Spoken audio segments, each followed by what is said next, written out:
रात के अंधेरे में समुद्र की लहरों के बीच अचानक कुछ ऐसा हुआ जिसने पूरी वैश्विक राजनीति को झकझोर कर रख दिया। उत्तरी अटलांटिक महासागर में एक रूसी झंडे वाले तेल टैंकर पर अमेरिकी सेना के कब्जे की खबर सामने आते ही तनाव भड़क उठा। रूस ने इसे समुद्र में की गई सीधी डकैती करार दिया और अमेरिका पर अंतर्राष्ट्रीय कानून तोड़ने का आरोप लगा दिया। अब सवाल ये है कि क्या ये सिर्फ एक कार्रवाई है या फिर दुनिया एक बड़े टकराव की दहलीज पर खड़ी है। नमस्कार दोस्तों, आप देख रहे हैं इंडिया डेली का डिजिटल प्लेटफॉर्म और मैं हूं आपके साथ तान्या त्यागी। नमस्कार, मैं हूं आपके साथ शिका त्यागी। दुनिया के महासागरों से आज एक ऐसी खबर उठकर आ रही है जिसने अंतर्राष्ट्रीय राजनीति की नींद उड़ा दी है। समुद्र, जिसे हमेशा व्यापार और संपर्क का रास्ता माना गया, अब महाशक्तियों के टकराव का अखाड़ा बनता दिख रहा है। उत्तरी अटलांटिक महासागर में घटित इस घटना ने सीधे तौर पर अमेरिका और रूस को आमने सामने खड़ा कर दिया है। रूस ने अमेरिका पर बेहद गंभीर आरोप लगाते हुए इस समुद्र में सीधी डकैती करार दिया है। सवाल यह है, क्या ये सिर्फ एक टैंकर की जब्ती है या फिर वैश्विक राजनीति में बढ़ते तनाव का एक खतरनाक संकेत जो दुनिया को तीसरे विश्व युद्ध के मुहाने पर ले जा सकता है। इस पूरे घटनाक्रम की जड़ में है रूसी झंडे वाला तेल टैंकर मरीनेरा, जो वेनेजुएला से तेल लेकर उत्तरी अटलांटिक महासागर के रास्ते आगे बढ़ रहा था। मीडिया रिपोर्ट्स के मुताबिक अमेरिकी सेना ने इस टैंकर पर कब्जा कर लिया। जैसे ही ये खबर सामने आई, रूस में तीखी प्रतिक्रियाएं देखने को मिली। रूसी विदेश मंत्रालय ने तुरंत बयान जारी कर कहा कि वे इस पूरे मामले पर लगातार नजर बनाए हुए हैं। मंत्रालय ने अमेरिका से साफ शब्दों में मांग की कि जहाज पर मौजूद रूसी नागरिकों के साथ इंसानियत और सम्मान से पेश आया जाए और उनके अधिकारों की पूरी रक्षा की जाए। रूस की नाराजगी यहीं नहीं रुकी, उसने ये भी साफ कर दिया है कि अमेरिका को किसी भी हाल में जहाज पर मौजूद रूसी नागरिकों की जल्द और सुरक्षित वापसी में कोई रुकावट नहीं डालनी चाहिए। ये बयान अपने आप में बहुत कुछ कहता है, क्योंकि जब किसी देश का विदेश मंत्रालय इस तरह की भाषा का इस्तेमाल करता है तो वो सिर्फ कूटनीतिक औपचारिकता नहीं होती, बल्कि रूस इस कार्रवाई को सीधे तौर पर अंतर्राष्ट्रीय कानून का उल्लंघन मान रहा है। मॉस्को का कहना है कि अंतर्राष्ट्रीय समुद्र में रूसी झंडे वाले जहाज पर अमेरिकी कार्रवाई किसी भी सूरत में जायज नहीं ठहराई जा सकती। वहीं रूसी परिवहन मंत्रालय ने इस मामले को और गंभीर बनाते हुए बताया कि अमेरिकी सैनिक सुबह करीब 7 बजे अमेरिकी समय के अनुसार जहाज पर चढ़ने के बाद से टैंकर मरीनेरा से संपर्क पूरी तरह टूट गया है। ये जानकारी अपने आप में चिंता पैदा करने वाली है। मंत्रालय ने इस कार्रवाई की कड़ी निंदा करते हुए 1982 के संयुक्त राष्ट्र समुद्री कानूनी यानी UNCLOS का हवाला दिया। रूस का कहना है कि इस कानून के तहत किसी भी देश को दूसरे देश के कानूनी रूप से पंजीकृत जहाज पर बल प्रयोग करने का कोई अधिकार नहीं है।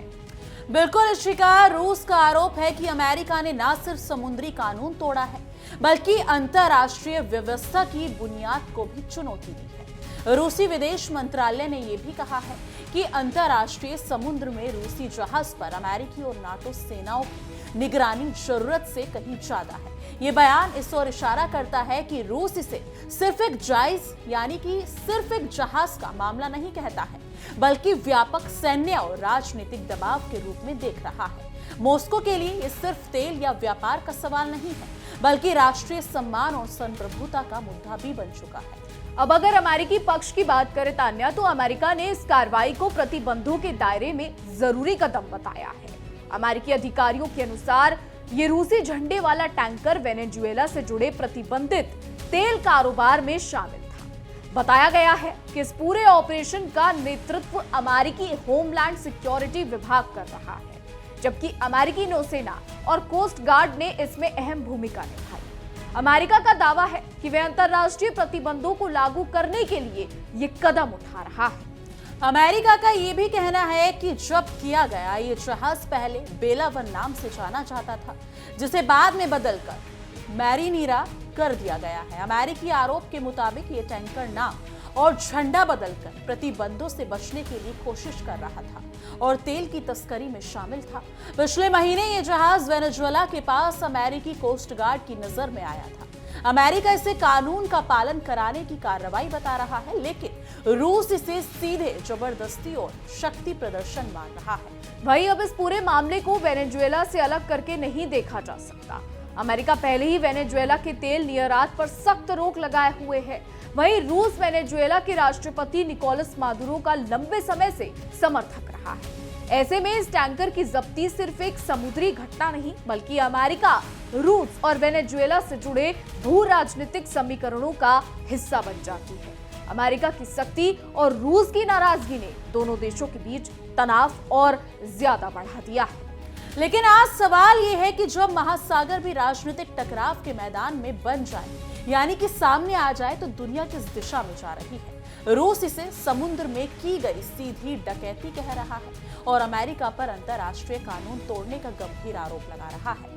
ये शब्दावली अपने आप में बहुत मजबूत है। जब कोई देश दूसरे पर डकैती का आरोप लगाए तो वो सिर्फ विरोध नहीं, बल्कि एक कड़ा राजनीतिक संदेश होता है। ये संदेश न सिर्फ अमेरिका के लिए है, बल्कि पूरी दुनिया के लिए भी है। लेकिन इशिका, यहाँ पर अपने आप में एक सवाल ये उठता है कि ट्रंप, जो खुद रशिया और यूक्रेन के बीच में युद्ध रुकवाने की भूमिका निभा रहे हैं, अब वो खुद ये सब इल्जाम का सामना कर रहे हैं। यानी कि रशिया का कहना है कि ये सारी जो चीजें घट रही हैं वो डोनाल्ड ट्रंप ने कराई है। यानी कि जो उनका जहाज जब्त कराया जा रहा है उसमें अमेरिका का हाथ है। तो इसको लेकर ऋषिका क्या कहना चाहोगे? देखिए Tanya, Donald Trump self obsessed man है। उनको सिर्फ मैं America, make America great again, America ऐसा है, अमेरिका वैसा है, मैं ये करता हूं, मैं वो करता हूं। तो डोनाल्ड ट्रंप का वो वाला काम है। और अब जब बात वेनेजुएला की हो रही है तो यहाँ पे कई सारे मायने निकल कर आते हैं। एक तरफ, जैसा कि हमने आपको बताया, कि रूस लगातार वेनेजुएला का सपोर्टर रहा है और लगातार ट्रंप ने यूक्रेन को लेकर रूस से दुश्मनी मोल लेने की कोशिश की है। हालांकि ये दुश्मनी कभी खुलकर सामने नहीं आई। हमेशा यही बात सामने आई कि ट्रंप यूक्रेन के राष्ट्रपति ज़ेलेंस्की पर दबाव बना रहे हैं। लेकिन अब जब अमेरिका ने रूसी तेल टैंकर को अपने कब्जे में ले लिया है तो यहाँ पर बड़े युद्ध की आशंका दिखाई दे रही है।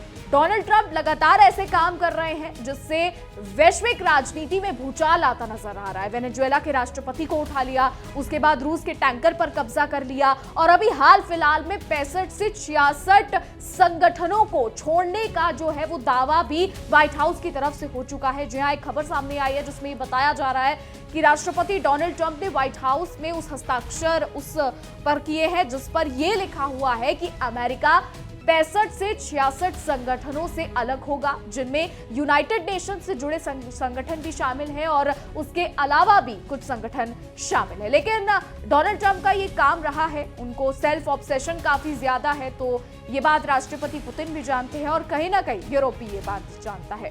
बहरहाल आगे बढ़ते हैं और अब बात करते हैं रूस की। तो रूसी विदेश मंत्रालय का लगातार ये कहना है कि वो इस पूरे घटनाक्रम पर नजर रखे हुए हैं। ये दिखाता है कि मामला अभी खत्म नहीं हुआ है। जहाज पर मौजूद रूसी नागरिकों की सुरक्षा, उनके साथ सम्मानजनक व्यवहार और उनकी सुरक्षित वापसी की मांग इस विवाद को मानवीय स्तर पर भी ले आती है। रूस साफ तौर पर यह संकेत दे रहा है कि अगर इन मांगों की अनदेखी हुई तो इसके परिणाम गंभीर हो सकते हैं। बिल्कुल, अंतर्राष्ट्रीय समुद्री कानून का हवाला देकर रूस ने इस मुद्दे को वैश्विक मंच पर खड़ा कर दिया है। UNCLOS जैसे समझौते का जिक्र ये बताता है कि रूस इस विवाद को सिर्फ द्वीपक्षीय नहीं रहने देना चाहता। ये एक ऐसा कानून है जिसे दुनिया के कई देश मानते हैं। ऐसे में रूस का आरोप अमेरिका को कटघरे में खड़ा करने की कोशिश कर रहा है। यानी कि पूरी कोशिश है जहां सवाल उठेंगे कि क्या महाशक्तियां भी नियमों से ऊपर है। अमेरिका की तरफ से प्रतिबंधों का तर्क दिया जा रहा है, लेकिन रूस इसे राजनीति से प्रेरित कदम बता रहा है। रूस का मानना है कि वेनेजुएला के बहाने अमेरिका अपने रणनीतिक हित साध रहा है और उसके सहयोगियों पर दबाव बना रहा है। अंतर्राष्ट्रीय समुद्र में सैन्य कार्रवाई का यह तरीका आने वाले समय में और भी विवादों को जन्म दे सकता है, क्योंकि अगर हर देश अपने नियमों के हिसाब से समुद्र में कार्रवाई करने लगे तो वैश्विक व्यवस्था चरमरा सकती है। इस पूरे घटनाक्रम ने एक बार फिर ये सवाल खड़ा कर दिया है कि क्या दुनिया एक नए टकराव के दौर में प्रवेश कर रही है। रूस और अमेरिका पहले ही कई मुद्दों पर आमने सामने और अब समुद्र में हुआ ये टकराव तनाव को नई ऊंचाइयों पर ले जाता है। रूस का आक्रामक बयान और अमेरिका की सख्ती कार्रवाई दोनों मिलकर हालात को संवेदनशील बना रहे हैं। तो जब रूस कहता है कि अमेरिकी और नेटो सेनाओं की निगरानी जरूरत से ज्यादा है, तो वह सीधे तौर पर सैन्य दबाव की बात कर रहा होता है। ये सिर्फ एक जहाज का मामला नहीं रह जाता, बल्कि सुरक्षा और संतुलन का मुद्दा बन जाता है। ऐसे बयान भविष्य की राजनीति की दिशा तय करने वाले साबित हो सकते हैं, क्योंकि ये संकेत देते हैं कि विश्वास की कमी कितनी गहरी हो चुकी है। आज अंतर्राष्ट्रीय राजनीति के इस मोड़ पर खड़े होकर दुनिया ये सोचने पर मजबूर है कि क्या ऐसे कदम शांति की ओर ले जाएंगे या टकराव की ओर। समुद्र में टैंकर की जब्ती, नागरिकों की सुरक्षा का सवाल, कानून की व्याख्या और प्रतिबंधों की राजनीति, ये सभी मिलकर एक बड़ा संकट खड़ा कर रहे हैं। रूस का गुस्सा और अमेरिका का आत्मविश्वास, दोनों के बीच संतुलन बनना आसान नहीं दिखता। अंत में यही कहा जा सकता है कि ये मामला अभी सिर्फ एक खबर नहीं, बल्कि आने वाले समय की चेतावनी है। रूस अमेरिका तनाव जिस तरह से बढ़ रहा है, वो पूरी दुनिया के लिए चिंता का विषय है।